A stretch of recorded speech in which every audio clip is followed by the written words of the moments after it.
Hejsan! Men hallå! Hejsan! Nu är vi på Stalons 300 meters bana och vi ska skjuta lite grann.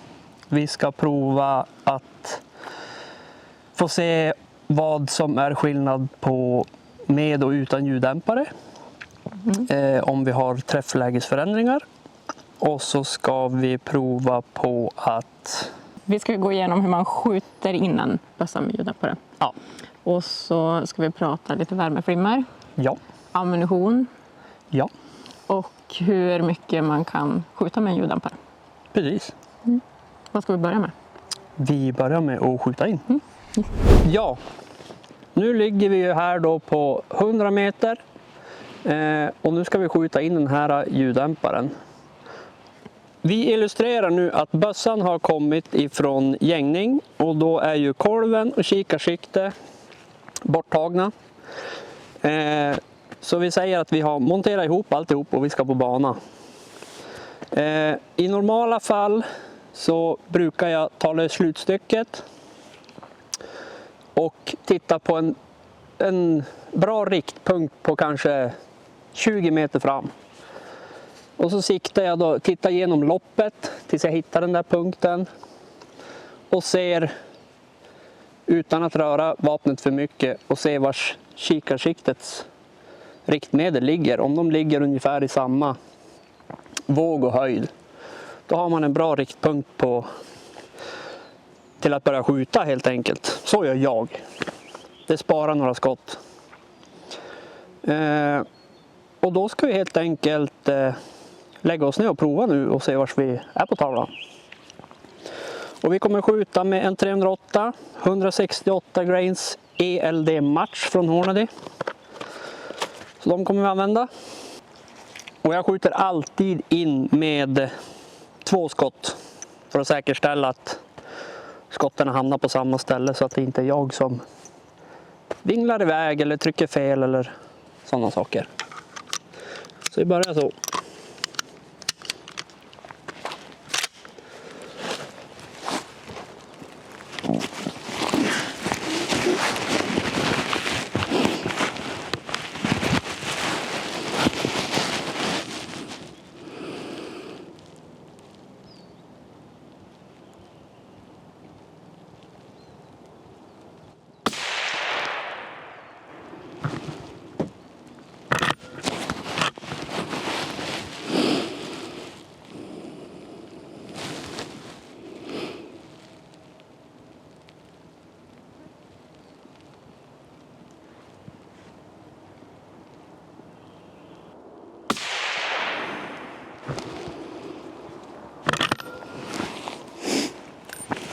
Då går vi fram och kollar och ser vars de här skotten tog.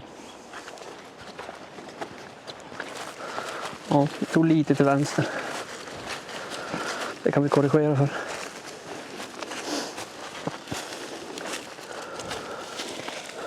Ja, då är vi framme och då ser vi då att skotten sitter väl egentligen ganska bra. Nu sköt jag ju bara 2 skott, men vi lämnar det så där tills vidare. Kanske att jag justerar ett klick till vänster. Sen får man nog vara ganska nöjd med. Men är det någonting man behöver tänka på när man ska skjuta in med ljuddämpare?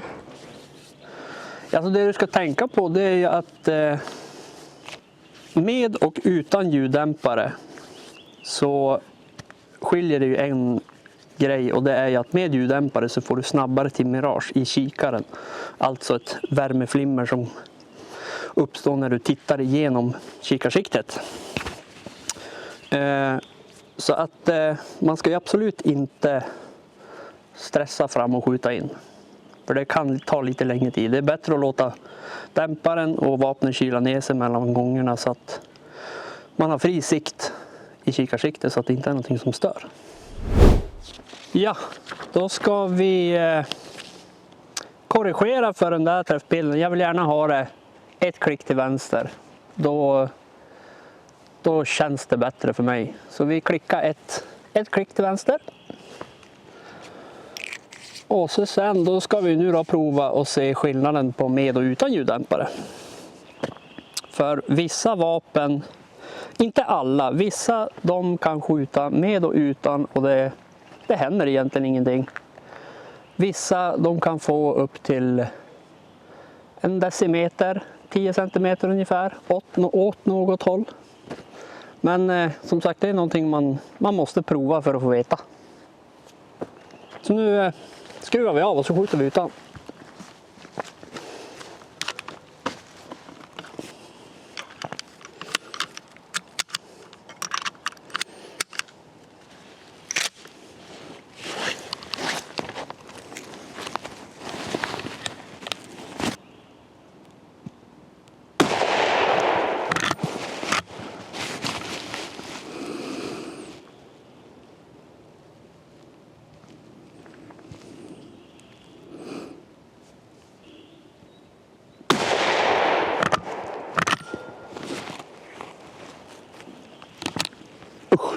Vad är obehagligt med rekyl.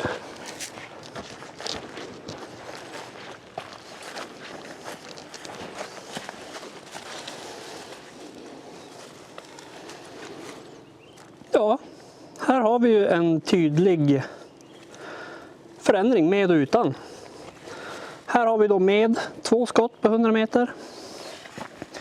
Och här har vi då utan på samma avstånd. Det skiljer kanske 6-7 centimeter. Och det är ju det normala. Och det här måste man alltid prova varje gång. Är det så att man jagar utan och med ljuddämpare, då är det bra att veta det här.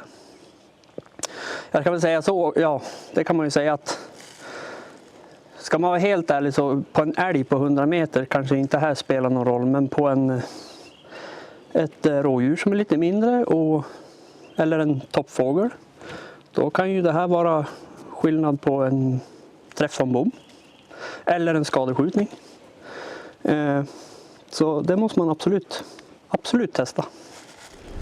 Ja, men träfflägesförändringar då? Ja. Vad beror det på? Beror det på kalibern eller dämparen eller ammunition? Dels så har du ju en grej, och det är ju det att du får ju en extra vikt fram på pipan. Och pipans svängningar, när kulan går ut ur pipan så far ju som pipan han rör sig vid skottögonblicket. Får du då en vikt på det så stabiliseras det ju lite grann. Och i och med det så har du ju då uppstår ett annat träffläge, för pipan rör sig inte som man gör utan dämpare. Och dels så är det ju så att du har ju någonting framför mynningen också som inte var där tidigare. Som skapar lite grann som inte turbulens, men det är ju någonting kulan ytterligare ska gå igenom. Och det kan ju också bidra till den. Det är väl egentligen de 2 grejerna jag kom på. Mm. Det är ju många som undrar hur mycket man kan skjuta med en ljuddämpare. Ja, det är ju väldigt individuellt. Vi säger ju att man ska skjuta sin dämpare tills att du inte vill hålla i den. Då ska du lugna dig. Det är väl egentligen det bästa och enklaste måttet att gå efter. Men det är väl mycket som spelar in där också. Har man en grövre kaliber? Grövre kaliber, det ger mer värme. En kort pipa. Vilken ammunition du använder. Använder du en väldigt skarp ammunition, alltså snabb, och då spelar det också roll. Men det måste man testa sig för. Vi säger 250 grader, men det kan ju vara lite svårt att veta när dämparen är 250 grader. Ja. Så vi brukar ju säga att pipöppningen, den smälter vid 180, eller börjar smälta vid 180 grader. Ja. Så det är en indikation på att man ska ge sig.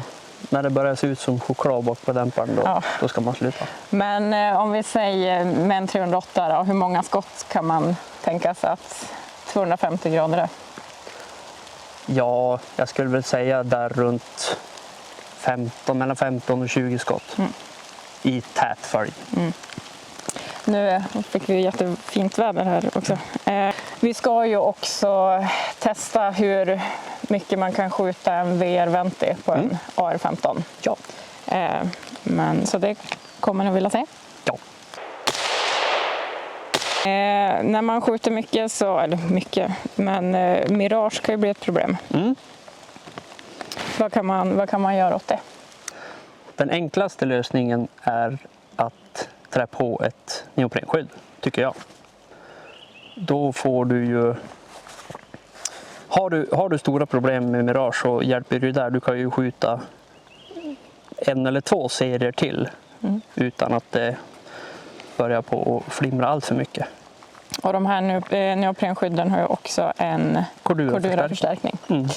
Som ska vara uppe på pipan, så att säga. Och de finns i svart och orange till hela X-serien och VR. Ammunition då? Spelar det någon roll vad man har för ammunition till när man skjuter med ljuddämpare? Vi har ju 2 egentligen, och det är ju då vanlig ammunition, alltså jaktammunition, övningsammunition. Och sen då har du ju subsonisk ammunition, alltså underljudsladdad ammunition. Och där låter det ju som på film, det man hör i James Bond och allting. När det kommer till ammunition, det är ju återigen där, men det gör man ju oftast alltid när man byter ammunition till exempel. Man måste ju skjuta och se vad som händer, hur beter sig bössan, fungerar det överhuvudtaget. Så det måste man ju kolla helt enkelt. Du måste ju på skjutbanan varje gång du köper en ny ammunition. Ja. Men det finns väl speciell ljuddämparammunition också? Ja, det finns det. Varför har man subsonisk ammunition då? Om man inte vill vara som James Bond. Ja, alltså det är ju ganska fränt för det första. Alltså det låter ju ingenting. Sen är det ju vissa skyddsjägare, när du är i tätbebyggt, är ju det en bra grej för att inte störa. Och kulorna har inte samma hastighet och de far ju inte lika långt om det skulle gå åt skogen så att säga. Så det minskar ju risken på sådana saker. Men framförallt är det ju väldigt coolt.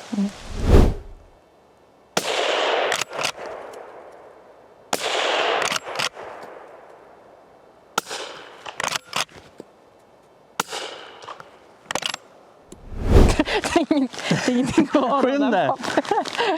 Okej, vi har ett gäng vanliga frågor som vi får skynda oss att svara. Du får vara kort. Ja.